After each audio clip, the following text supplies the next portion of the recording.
들으시면 진짜 깜짝 놀랄 내용이 뒤에 있습니다. 국민의힘 새 원내사령탑. 과연 누가 될까요? 이게 그냥 정치권 얘기 같지만 이 결과가 앞으로 여의도 전체 판도에 생각보다 큰 영향을 줄 수도 있습니다. 네, 그렇죠.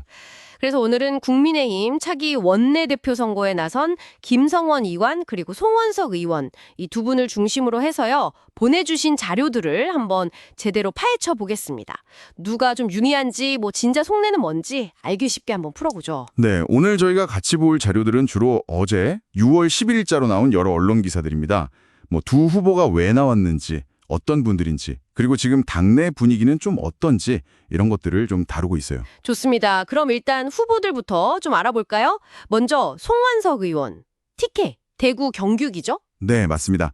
경북 김천. 경북 김천이 지역구고 삼선 의원이시네요. 올해 62. 네, 그리고 이력이 좀 독특하죠. 기획재정부 차관 출신.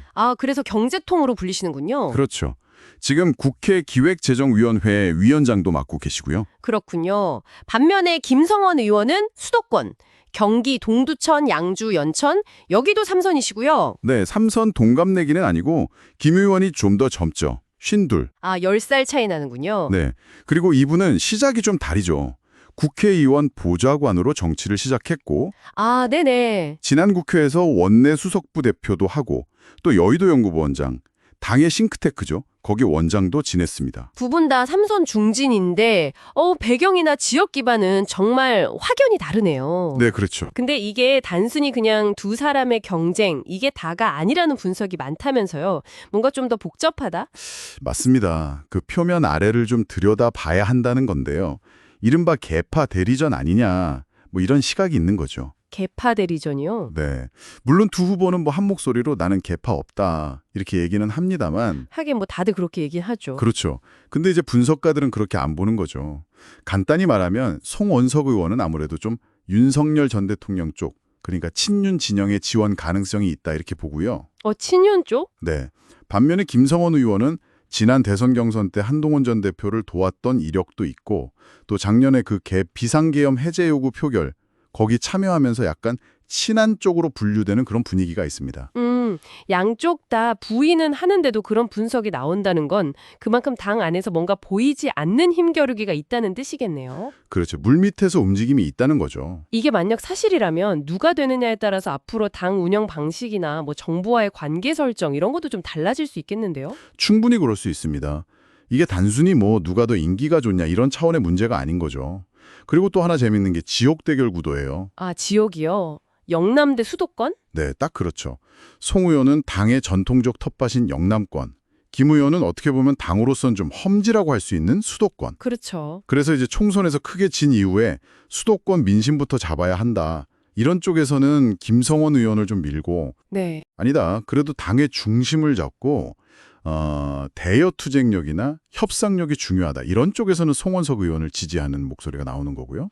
근데 들어보면 두 후보 다 변화, 쇄신 이걸 외치고 또 내년 지방선거 꼭 이기겠다. 이건 똑같더라고요. 네네. 총선 패배 후에 당을 바꿔야 한다. 이거는 이견이 없어 보입니다. 근데 여기서 아주 결정적인 차이가 나타나요. 어떤 점이죠? 바로 김용태 비상대책위원장이 내놓은 5대 개혁안에 대한 입장 차이입니다. 이게 좀 선거 패배 후에 당 체질을 바꾸자고 나온 건데 내용이 좀 논쟁적이에요. 그 개혁안에 대해서 어떻게 다른 건가요? 구체적으로 좀.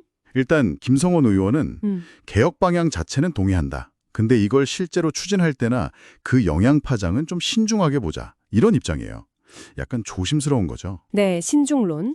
반면에 송원석 의원은 일부 개혁안에 대해서는 꽤 강하게 어떻게 보면 반대 입장을 보이고 있어요. 반대요? 예를 들면요? 네.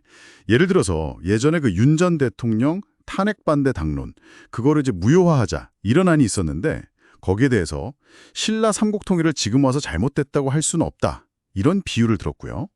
비유가 좀 강렬하네요. 그렇죠.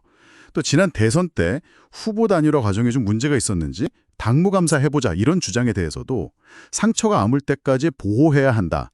이런 식으로 사실상 반대 의사를 분명히 했습니다. 와, 그 비유만 들어도 개혁에 대한 시각차가 정말 크다는 게 느껴지네요. 이게 혹시 아까 말씀하신 그 계파 문제하고도 연결이 될 수 있는 부분일까요? 네, 그렇죠. 송 의원의 발언은 어떻게 보면 과거는 좀 덮고 가자 이런 뉘앙스잖아요. 그러니까 기존 주류 세력의 입장을 대변하는 걸로 해석될 여지가 충분히 있는 거죠. 그렇군요. 그럼 지금 판세는 좀 어떻습니까? 두 사람으로 굳어지는 건가요? 아니면 또 누가 나올 수도 있나요?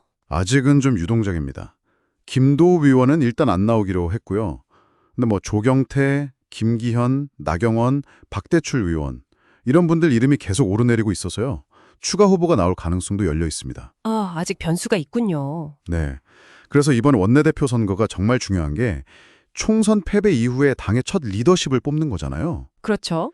그래서 이 결과가 앞으로 국민의힘이 어떤 길을 갈지 그 방향을 보여주는 아주 중요한 갈림길이 될 거다. 이렇게 보고 있습니다. 결국 정리해보면 이번 국민의힘 원내대표 선거 겉으로는 수도권 대 영남, 또 물밑에서는 친한 대 친윤 이런 구도 속에서 결국 변화와 쇄신을 누가 어떻게 이끌 거냐 이걸 두고 벌어지는 경쟁이다 이렇게 볼 수 있겠네요. 네, 맞습니다. 특히 그 개혁안에 대한 입장 차이 이게 정말 흥미로운 지점이고 앞으로 당이 어디로 갈지 좀 가늠해 볼 수 있는 중요한 포인트가 될 것 같습니다. 어쩌면 이게 바로 저희가 처음에 말씀드렸던 그 깜짝 놀랄 내용의 실체일 수도 있겠고요. 네. 여기서 우리가 진짜 한번 던져봐야 할 질문은 이거 아닐까 싶어요. 정치인들이 항상 입버릇처럼 말하는 변화와 쇄신, 그 진짜 내용물은 뭘까요? 그냥 대표 얼굴만 바꾼다고 해서 정말 달라지는 걸까요? 아니면 정말 일하는 방식, 생각하는 방식 자체가 근본적으로 바뀌어야 하는 걸까요? 어쩌면 이 질문에 대한 답을 국민의힘 스스로 그리고 또 지켜보는 우리 모두가 찾아가는 과정, 그 과정이 앞으로 이 당의 진짜 미래를 보여주지 않을까 그런 생각이 듭니다. 여러분도 한번 깊이 생각해 보시면 좋겠습니다.